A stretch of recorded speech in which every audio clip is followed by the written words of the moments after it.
Good evening, everyone. Welcome to our March 24th Audit Facilities and Operations Committee meeting. Thank you for joining us in person and from home virtually. We will begin with public comment. If there's any comments the public would like to share. No? Seeing none, we will start with our budget update. Mr. Silver? Good evening. So you have a copy of the budget as of yesterday, where we have reduced the budget by about 0.4%, almost 0.5%. That's now down to 3.9, which is just what it was last year. In the current year, it was 3.9% above the year before. The only difference is in the current version of this, we have no tax increase. Last year, we had a $750,000 tax increase, which helped us to not have to use reserves as much as it appears we're going to have to use reserves for next year. So last year, if you want to look at the last page, you'll get a sense of where that all is. We were at a little over $6 million increase. We're now down to 5.7. Every $100,000 is about 1/10 of a point. And so we're hoping to get this down a little bit more, but this is where it is today. We will not be discussing this budget in public today. I'll be taking that back from you. We will be talking about budget documents around the area, what other people are doing in taxes, some of the demographics about our community as compared to other communities, our ELL population, our special ed population, our graduation rate. We're going to be talking about that today with some things that are going to be put up for the public to see. So right now, this is where the budget is, and next week we will have our workshop. You will have next week pretty much this same document. There may be a little bit of upgrade, but it will have next week's date on it. April 7th. April 7th. Yeah, 2 weeks. Oh, It's 2 weeks. right, It's okay. right. So, and then on the 14th, we will have a final version of this, and then on the 21st, the board will be asked to vote to adopt this budget. And then following that, we will be headed out to various town hall meetings to explain to the public what this budget looks like. So that's the budget update. There's not much new, except it's substantially lower than when you saw this a few weeks ago. Part of that has to do with retirees being replaced by new people. Every time a retiree is replaced of a teacher, it's about $100,000 savings. When a TA is replaced, it's not much of a savings because the salary schedule is not much different starting and finishing for TAs, but there's a vast difference for teachers. There's also been, which I think the superintendent's going to be talking about later, some reduction in staff in some areas. Basically what I'm going to be saying, and what I think is really important to keep in mind, that if the staff isn't needed, we're not keeping them on the payroll. So if we have sections in a school that are collapsing, going from 3 to 4, that's a reduction in staff that any school would do. Obviously, we feel bad for the human side of that, right? And we don't want to cut people and so forth. But it's not responsible, to keep someone that you don't need just for the sake of keeping them. Obviously, that's an important part. And I think by the time we get to a final number, we're going to try to find all the savings and the cost reductions here, because we realize that with the responsibility of a 0% tax increase, we don't want the budget to budget increase to be, we want that to be as small as possible. Mm-hmm. So, and I think that is really important. So what we're contemplating right now in the reserves is about 12% of the total reserves. I'm going to be presenting in public tonight a whole detail of all the reserves we have, what we're talking about using as of this budget. Mm-hmm. It changes so fast. We have over 30 versions of this document. And that's since we because, started. obviously, from the time we had our first budgeting meeting in November, the state aid formulas and what was given to us have changed. Information about title grants has changed, and more will change. The big problem I see it in our state is that we make a school budget before generally Albany makes their budget, and that's something that there's always a little guessing going on, and we all wish that there wasn't so much guessing. Although, if with your permission, I would like to order a magic lamp on Amazon. Okay. This way we can rub it and get what we want, right, Jeannie? No, from the genie. Sorry. How are the one house budgets looking vis-a-vis the governor's executive We're budget? supposed to have this by April 1st. Mhm. I think the governor is trying really hard to get this done by April 1st since she's up for election. Yeah. So that's what's saving us on the hold harmless this Mhm. year. And so we should know in another week or two. So I'm hoping that we'll have everything before we have to vote on this. Mhm. There's been times when we haven't. And with the teacher contract open, that's the biggest ticket of all for us. Just the salaries alone are $34 million. And with other parts of it, besides benefits, it's $50 million. Mm-hmm. And so that's a third of the budget, and we don't know what that's going to look like. So there's many parts to this that are just educated, I don't want to say guesses, but calculations. Mhm. So we'll be talking about all of that later tonight. And again, between the teacher's contract, CSEA, those are the ones that are open and being negotiated. The CSEA one, obviously, I'm not so worried about in terms of what the final numbers are there. I think that's easier. With the teacher's contract, obviously, we want to be more conscientious of that. And so all through this, and Marissa has really been a big part of this construction of this budget, but all through this, we have made calculations assuming certain parameters of what's going to take place in the contract negotiations. And we won't be talking about that, but that's what we have to do. Any changes to the school bus lease and purchase line items? Sure. Yes? Oh, I'm sorry. Are Was there a any question? Yeah. Are there any changes to the school bus lease and purchase line items? So the purchase still stands at 5 Okay. of the smaller buses Mhm. at $90,000 a bus. So that thing that was, you could look at that under 5510 if you want to. Okay. There's 5 of those. That's now changed to $450,000. It was a lot more. Mhm. And the lease of the school buses, I think we have 6 we're leasing of the big buses, and that's $153,000 next year. There's no better way to do that, Mm-hmm. and not have to spend a couple $100,000 for those big buses. And we're also being mindful of the diesel and so on. On that note, I have beefed up the fuel costs for next year, just not knowing where we're going with fuel. The diesel in particular, I've raised all of that. I paid $5 yesterday for regular gas, so I don't know where that's going. So I've added substantial amount of money to that. We've also, one of the things that's different is I added $80,000 to this document to allow for some upgrades to the auditorium at the middle school. You know how awful that sound is there, and the lights. And so it's a small part of what we need to do anything substantial, which would have to be a capital project, but perhaps we can do something with that. I'm hoping that will stay in the budget. So that's kind of the budget update right now. Excellent. How about healthcare Doc. costs? Well, those have gone up significantly. Mhm. So basically, we're looking at, when we met with Anthem, we're looking at a 9% increase of medical Mhm. and about 11% increase on the prescription. So when you look at it all in all, where Ken first budgeted for, let's say, $28 million, they came back and said, we think the number will be more around 30 million.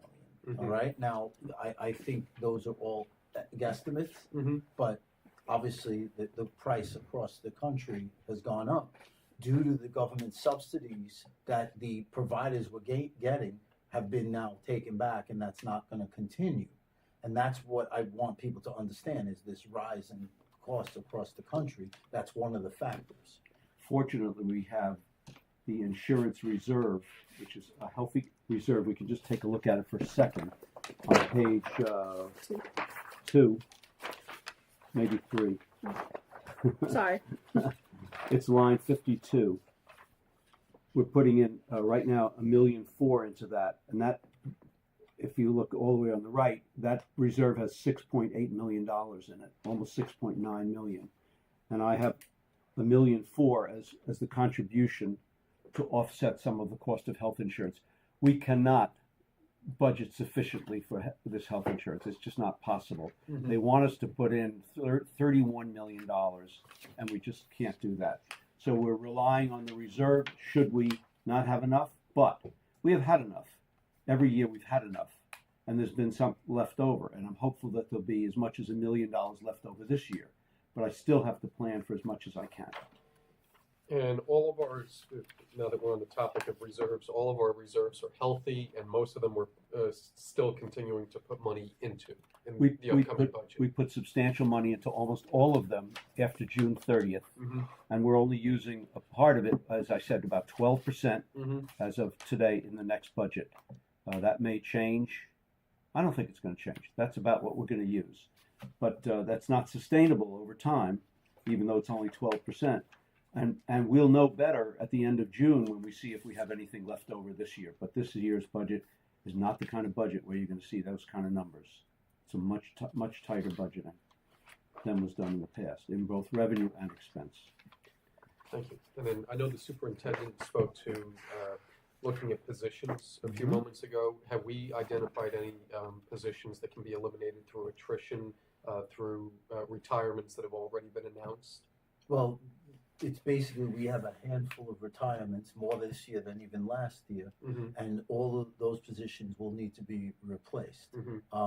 Where we did see attrition was amongst our TAs. Okay. Where we're able to say there's no children for these people to work with, and therefore we don't need that position. There might be one such teacher position that goes into that category. So again, every time a teacher is replaced, it's $100,000 savings plus whatever the difference is in retirement, Social Security, those types of things.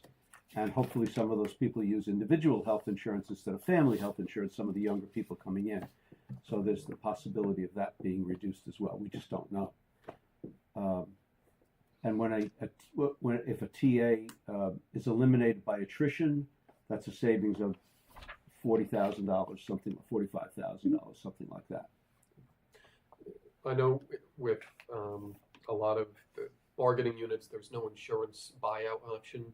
What is typically, if we're looking at it, are most of the employees on our health insurance plan? Are they on a family member, or is there a large percentage on a family member's insurance plan that's not district provided? There's a large number of people on the family plan. The cost of that, of course, I'm not exactly sure what your question is. So what John is asking is, how many of our employees are employed here but don't take our insurance? So we do not have a buyout for teachers. We don't want people to buy out. When they buy out, the people who buy out are the people who have the least use of health insurance. And so the people who are in, everybody has to pay more because there's fewer people in the program. Unlike a regular insurance program that almost all public school districts have, when you're self-insured, we pay payments, we pay claims, we don't pay a premium. So in other places, they just pay a premium, and if we give them money not to take it, if we give somebody $4,000 not to take a $38,000 policy, we save a lot of money. Not true here because the claims are the claims, and the big hitters are the claims, not the people who drop out. So we don't want people. Is there any benefit to the self-insured option that we have? The self-insured overall costs less. The districts cost, we save money by having it. It's difficult to do because we're dealing with so many parts, because we're actually dealing with prescription companies and people on the outside to determine what can be used. But fortunately, we have direct access to a dedicated person at Anthem Blue Cross and a dedicated person for our prescriptions, and so we can navigate that pretty well. But it does take a lot more time and personnel than it does to have a regular program. But I would say that I don't think anyone in the whole state, I don't think anyone's health care coverage is going down. It's just going up. And ours is considered one of the best around. Okay. Well, thank you for the information on that. We look forward to continued discussions in the weeks ahead. Our next item is the land update. This is always a topic of interest. Yeah, so last week at the Chamber of Commerce, I learned that the land parcel had received Department of Transportation approval. Excellent. And so we're one step closer to finalizing this deal. Right, so this approval was done a long time ago, but we were never told until a few days ago. Okay. Our attorney was not told until, so apparently this approval was done February 5th, and we found out around March 15th, something like that.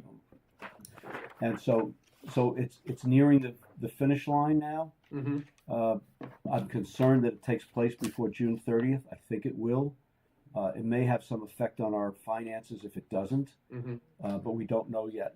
And we don't. There's nothing updated from this email. We have no closing date as of yet. Still, Okay. So you read my mind. I know that there's a period before we can close, that any appeals process has to play out, or the appeals window rather. So it says here that potentially a closing could occur on or about June 15th. How would that benefit our budget if that happens prior to June 30th? our budget contemplates this being closed before June 30th, and there's a reduction in some of our expenses in the current year Mm-hmm. that would be affected if it didn't close on time by June 30th. Next year, that same contemplated savings is in there, but we're not worried about next year. We're worried about a couple $100,000 we might have to pay extra this year if it doesn't close before June 30th. So we've communicated that to our attorney that we really need to get this done. Now that land is big enough that if we wanted to throw a fundraising Lollapalooza style concert, we could do that. Nick is down. I was just thinking, we got till June.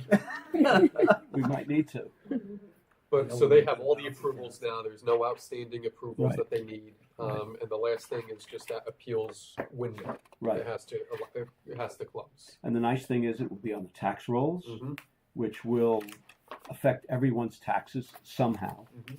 Because what we collect in our tax warrant, the amount of money we collect on taxes, is stationary. And so if somebody else is coming in and paying some of it, everybody else pays a little bit less. Yep. And a double benefit for the town of Kent.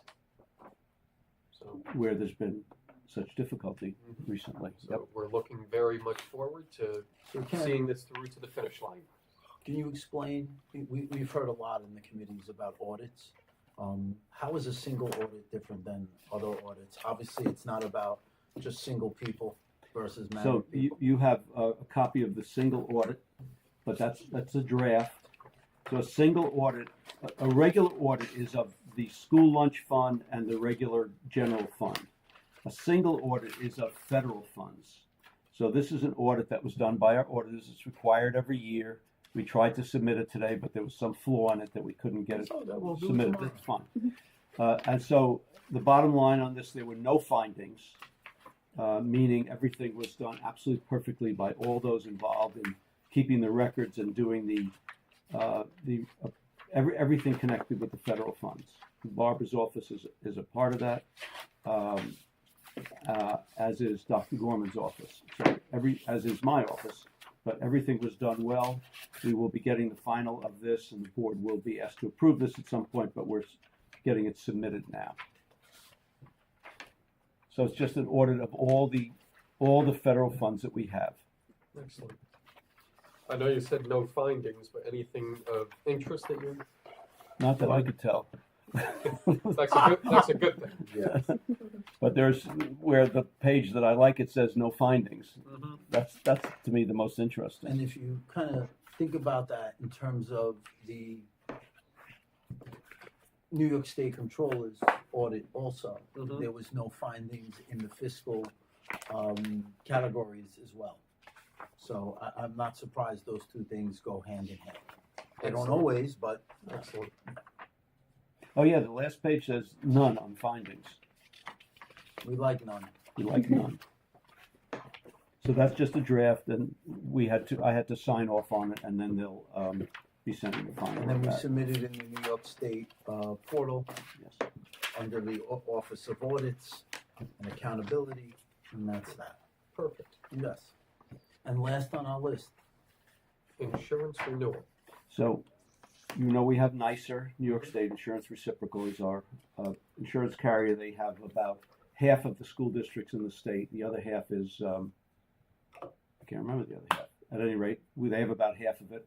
And we've been told to expect as much as a 15% renewal cost for that. And so that could be $80,000 to $100,000. You may recall that we had a consultant in last year, and we signed on the consultant, and nobody believed the consultant didn't cost anything, or not you, but others did not believe that. Consultant doesn't cost anything, and they are working on determining if there's any alternatives to NYSER, which makes sense, and we're not just going to go just because it'll be a few dollars less if we can do it, but if it makes sense, we might change to some other insurance program. The insurance costs have now been moved, as John, as you may recall, we've moved some of it to transportation so that it's aidable. Mm-hmm. We've moved some of it to school lunch so it's aidable. So all the cost of the insurance is not listed in the general fund. It's also elsewhere to reduce some of the cost because we get state aid on a portion of it. Think about why shouldn't the insurance cost of the buses be under transportation instead of just under regular insurance, so we could get some state aid on that. So what you're hearing from Mr. Silver is that there's a lot of considerations that go into how to fine tune the budget so that the school is maximizing its financial potential and responsibilities. And I think, we see that all the time and in the considerations that are made. And I hope that when we go over this, with a fine-tooth comb on April 7th, we can work as a team to further do that, because that's really what we all want in this room. We want to know that we have the leanest, meanest budget possible, because in the end, I believe that type of, although it might feel restraining to some people, that type of mindset is really what will propel our school district as well as our children, because this is a long-term game, not just a once-a-year game. I have to change Very well said. the notes on the insurance. Okay. So, Any comments? Can we take a look at one? No, more thing? I like to hear the direction we're going and how it does sound. This is the first talk I've heard in a long time where it does sound like they are looking realistically. It almost sounds like nobody used the word, but right sizing. And I think this is what it's going to take to sustain down the road. Yeah, and like I These words said, are wrong. John, That's the to your problem. question Okay. about attrition, if we see over the years population decline and sections, let's say you have 5 sections on a grade level and we only need 4, that's what we'll do. Obviously class size is important to us. We want to provide kids with a great environment, but a 20 student, 22 student classroom is great, right? And we're not going to have 10 kids in a class, especially in the elementary and middle school levels. Obviously, there might be some encore classes in high school that have lesser children in them because of the specificity of that class or the lessons associated with music and so forth and so on. But I think that's something we could always look at. I don't see a time where we have such a drastic reduction, but as Nick has already pointed out, and looking at the demographics from grade school to high school, there will be a time where at the high school, there'll be a significantly less amount of kids, by 80 than today. And we have to be honest about what does that mean? What are the needs of those kids? And find that right balance. And this is what I said at the Chamber of Commerce about how do we go in front of our taxpayers and say we're doing our best to keep taxes down, to making sure that we're spending money efficiently and effectively and not starving the programs and the services we provide kids. That's the line we'll always have to walk. And that's the line we're prepared to walk. Fair enough? Very fair. Okay. I want to point out 2 more things on the budget. Sure. If you can. Mhm. If we could take a look at page 8, line 727, 227. Okay. So 227 and 228 are insurance. The first one is the one I'm talking about. I just spoke about that we're done our renewal application with NYSER. The second one is student accident, and we are trying to see if we can find another company to provide us with student accident insurance because they are not responsive to our needs. When a kid gets hurt, we need to be able to talk to somebody at the insurance company and not just have somebody call us back a couple of days later. And so we filled out an application. We're looking through to see. It's a small amount compared to all of our insurance, but it's important that we have the right student accident policy. So we're working on that. So that's just a note on that. That's it. Any questions or comments from the public? Well, I did, going back to what the superintendent Do said Their health at the insurance beginning costs. of the presentation, that we would be making, evaluating sections and class sizes and that type of thing. And then I'm comparing that with what I think somebody else said, and I don't remember if it was Ken or Michael, but if the positions that are retiring are mandatory, right, we have to fill those positions, the evaluation that you're doing in terms of sectioning and that kind of stuff, I'm just saying for you to say. that's But I'll take a that's look at talking it. about cutting positions. Tomorrow.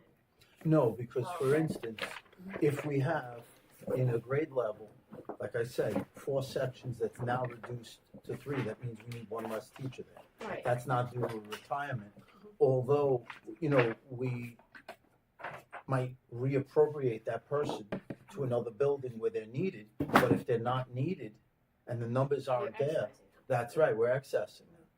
And while I hate to use those words, and I understand, I don't take that lightly at all, but that's what we'll need to do, and always need to do that. But in reality, it should always be that way, right? I mean, Well, you I don't shouldn't see- have, like this was the thing that I had 2 years ago when we were going through the budget crisis, was looking at every section of every class across the district. Like I was saying, I would have a chart on the wall and be evaluating that. I understand what you're saying in reassigning somebody or that kind, but ultimately, what you're talking about may just flat out cut positions. Yeah, I mean, that's what it is. And again, if we had someone who wasn't needed in one place, but they were needed in another due to the numbers and needs at that location, no matter what school it is, and they were in license, yeah, that's a great trade-off, and we're happy for that person. But if there's no But there's no budget impact to that, it's a wash, Mhm. right? If you're taking somebody from one position and correct, you're paying them to go into another. right, there's no budget implication with that, but there is when you collapse a grade level from 4 sections to 3, and that person has nowhere else to go, and therefore you have to ask them to depart unless something opens up. That's an excess. And I don't see, listen, I feel for those folks, because I was once one of those folks. But at the same time, no school can keep people based on, on just love for them, who they are as people, right? We have to do what's right here fiscally, and more importantly, if we don't have a position for someone, we should tell them as soon as possible. Right. I don't know if you hit this before I got here, but that balance back and forth, the ELL population is just, it's challenging us or keeping us equal, so we're not going, because we're adding staff there based off of state mandates and numbers. That's just the reality.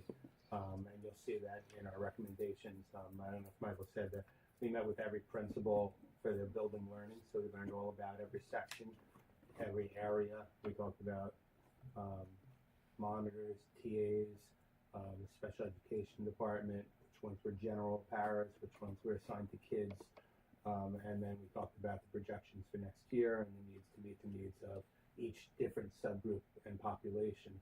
So we feel pretty good that we didn't have to put out a pink slip or a reduction in force, because we feel like it's a good balance. But the retirements helped a lot in allowing us to meet the needs of the other subgroups that now we're putting our And there might be attention more. to. But Michael just said More that retirements. the retirements were positions that we needed. There was Yeah. nobody that, right? Yeah, for the most part. But when they retire at 188 and we hire at 80, that's a big savings. And that's where there is significant savings. you know, look, I wish there was even more savings. You know, I wish healthcare costs went down, I wish buses went down, but everything's going up.